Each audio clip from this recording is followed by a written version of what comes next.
BRS MLA Jagadish Reddy మీడియాతో మాట్లాడుతున్నారు. Live చూద్దాం. వాసనను సృష్టించాడు. రాత్రి పగలు దాని మీదనే పూర్తి దృష్టి పెట్టి పనిచేసిండు. పొద్దున లేచింది మొదలు ఆఫీస్లోకి రాగానే మొట్టమొదటి కాళేశ్వరం చూసిండు. పడుకునేటప్పుడు చివరి నిమిషంలో కూడా కాళేశ్వరం చూసిలో పడు. ఆ రకంగా 3 సంవత్సరాలు పూర్తిగా తన ఆశా శ్వాస అంతా కూడా కాళేశ్వరం అయింది.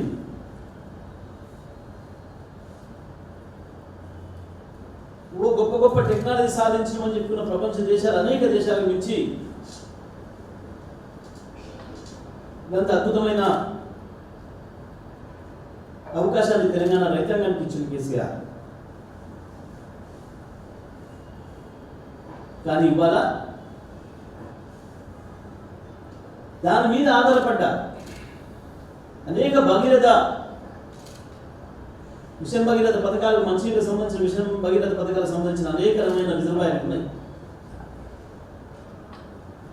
వాటి సోయి కూడా లేకుండా ఇవాళ మంచినీళ్ళను కూడా అందియలేని దుస్థితిలో ఉన్నారు. హైదరాబాద్ ప్రజలు ఇవాళ కొత్త తరం ప్రజలు, అది పల్లెటూళ్ళలో, తెలంగాణ గ్రామాలలో కావచ్చు, పట్టణాలలో కావచ్చు, హైదరాబాద్తో సహా కొత్త తరం పిల్లలకి మంచినీళ్ళు రావు అనే సంగతే తెలియదు. కరెంటు పోదు, మంచినీళ్ళు రావు అనే మాట లేదు.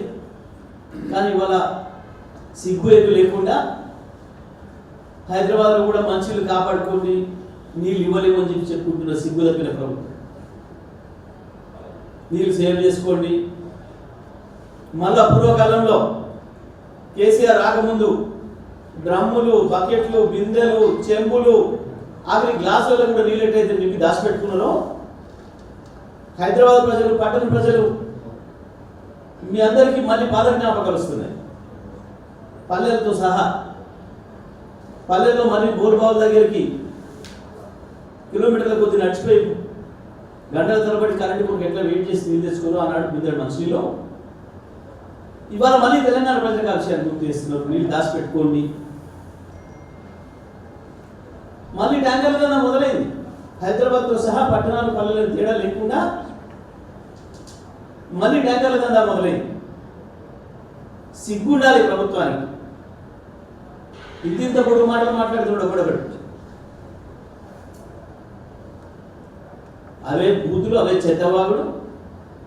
ముఖ్యమంత్రి 2.5 ఏళ్ళైనా ఇంకా నేర్చుకోలేదు.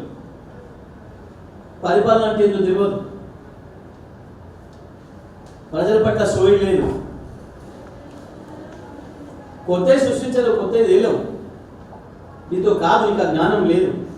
కానీ కనీసం కేసీఆర్ ఇచ్చిపోయినాయినా కొనసాగించవచ్చు కదా.